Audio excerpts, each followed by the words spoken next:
It hasn't even started yet. We played it. Yeah, we played it. Was the Myrtle Beach trip, and you can bet we made it. It was 7 long courses in 7 tough courses in 5 long days. Yes, we had a ball, but what happens in Myrtle doesn't stay in Myrtle at all. Now I got to admit that I was new with this bunch. But that first night of travel should have given me a hunch that no one in this manly group even had a clue.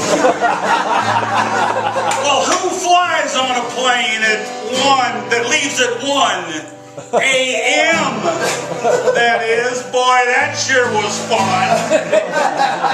So we traveled all night, but we saved a buck or two.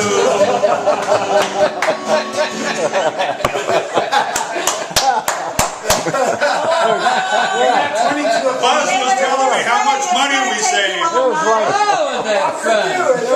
$3.50. So we were all beat after a day-night travel, nerves and tempers about to unravel. Should have gone to the room and slept, everyone was dead. Amen! But not these guys, this macho crew. Had to tee it up and play a match or two. So we headed right for the course at Arrowhead. Let's see it. But not to worry, perfect weather was sent. 98 in the shade and humid 90%. We're the only ones on the course, and who could wonder why? Well, all the normal folks had played in the morning, and not in the middle of a health risk warning.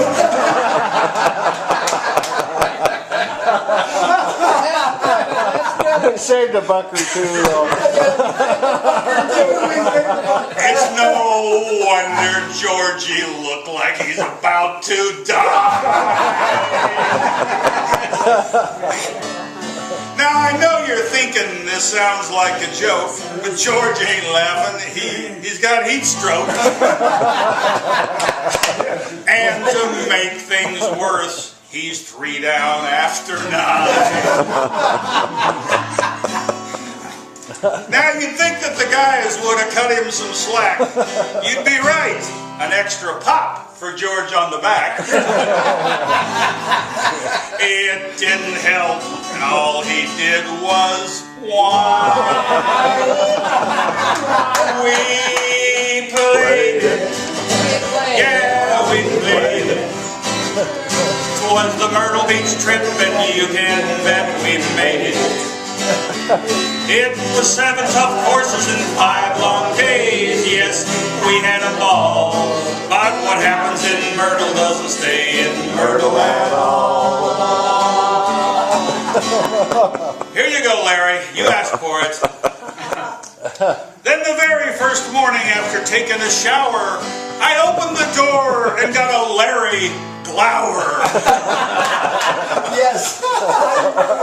Seems no one told me about the pecking order in the bath. Then I heard him mumble as he started to pass, "That early rising rookie can kiss my ass."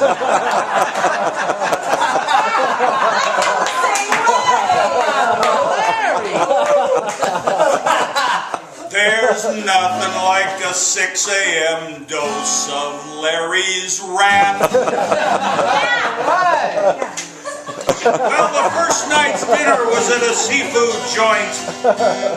We all listened up while Harry made a point that the food was good, but the prices were a bit too high.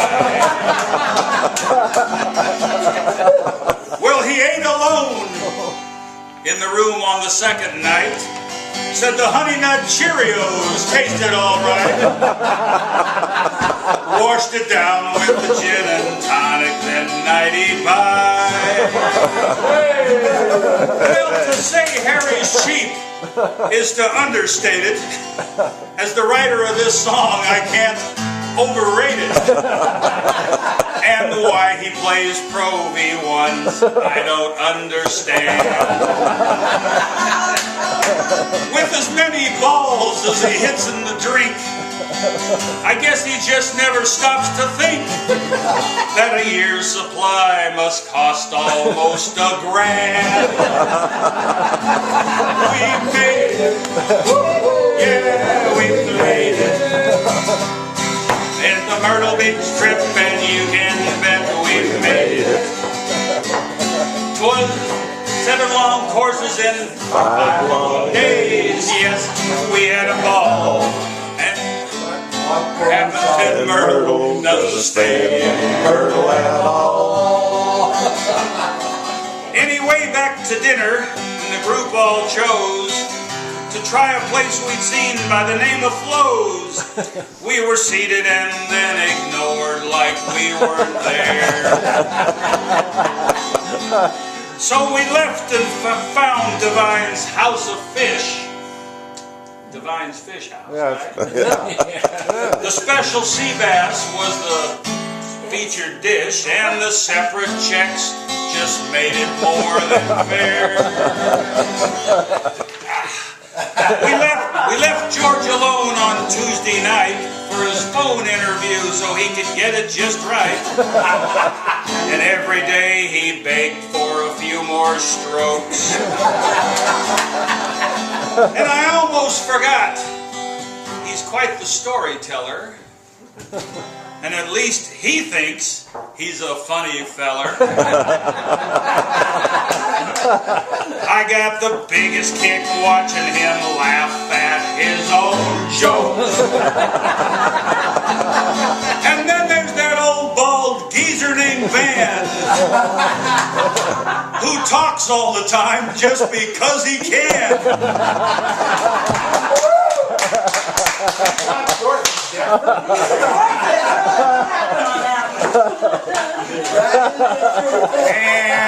And he treated us all to one very funny scene. Well, to sit and watch as this old fart chased a squirrel round and round his golfing cart. I swear it was the funniest thing I've ever seen. Well, have I mentioned golf? To describe it as such would be stretching things just a little too much. Toward the end of the week, I remember oh so well. For the 3rd straight shot, Harry hit in the muck, and for the 3rd straight time bellowed out, "Oh fuck!" That's true. I was there. I assured him then and there that I'd never tell. You liar, you. A mulligan on the first tee, you'd think, Oh, God. would be a boon to Buzz after he went in the drink. But it would be no help to him at all. And it would be no help to him at all, you see. His 2nd, 3rd, 4th, and 5th balls, too, all made their way into the deep dark blue. And there he was, still hitting from the tee. I guess it's because he was just barely alive. 5 balls in the water on the last par 5. But Larry handled the humiliation oh so well. We were laughing so hard with the frogs and the ducks. Heard lots of shits and pricks and fucks.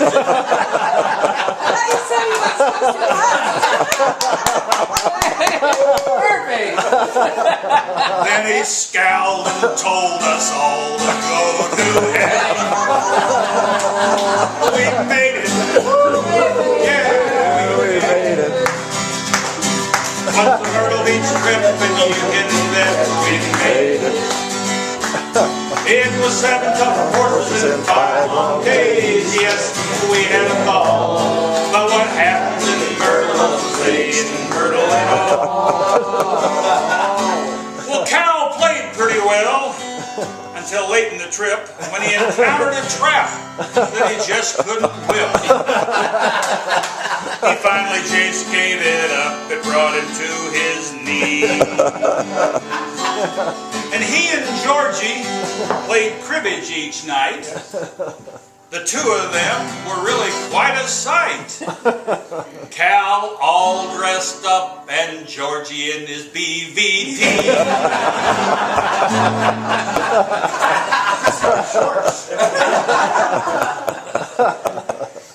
I don't really want to think about that again.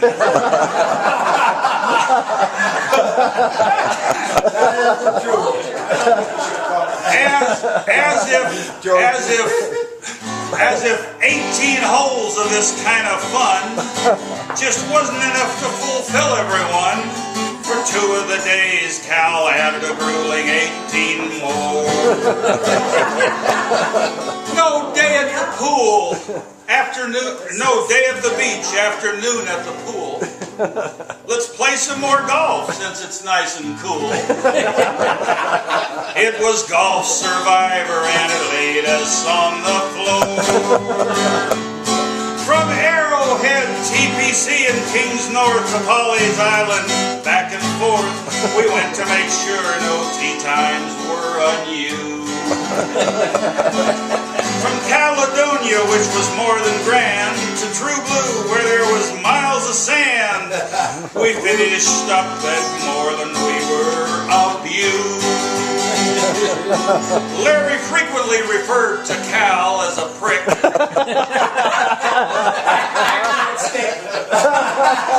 And he told me in the pool that I look like a stick. I'm still not sure what he meant by that retort. And then one day for a special lunch, Cal rounded up a few of the worn out bunch for a photo shoot. And a meal at Dick's last resort. The photo shoot, I just kind of heard about that. That's all you'll ever hear. He was mellow about that. But I'm here to tell you we were fashion jocks. From Harry's rolled up shorts and knee-high socks.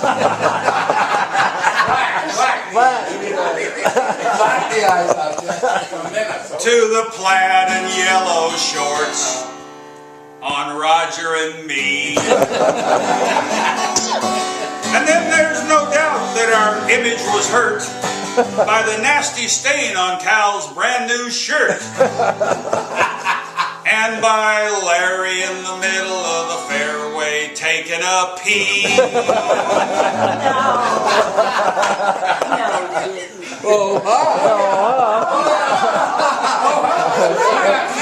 Numerous times. I was there. He's writing this from experience. Right behind a tree. Now I'll give you my perspective from an outside scoop. Roger really doesn't seem to fit in with this group. He's neatly dressed and cool and calm and wise. That's the nicest thing ever. For the rest of the group, their mouths in the gutter. Roger just said, darn, when he lost his putter. I've determined he's a father figure to most of these guys. Our trip to the beach, we shouldn't complain, but as soon as we got there, it started to rain. So we joined the party at the local karaoke bar.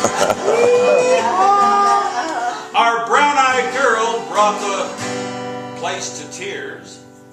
We toasted Van on his 69 years. Yes, he did. That's right. And Wendy and the ladies all rubbed him gently on the head. That's right. I was there, Dorothy. I was there. Me too. Now, a couple of final things, and I'm not joking. Cal promised us he would give up the smoking. I noticed it still hasn't happened. You're damn close, though. And George and Cal share something in their lives. They both need a job. They have to work. And it's all because of one common quirk. Seems they both have one or two too many ex-wives. We played it. Yeah, we played it. And the Myrtle Beach trip, and you can bet we made it. It was 7 long courses and 5 long days. Yes, we had a ball.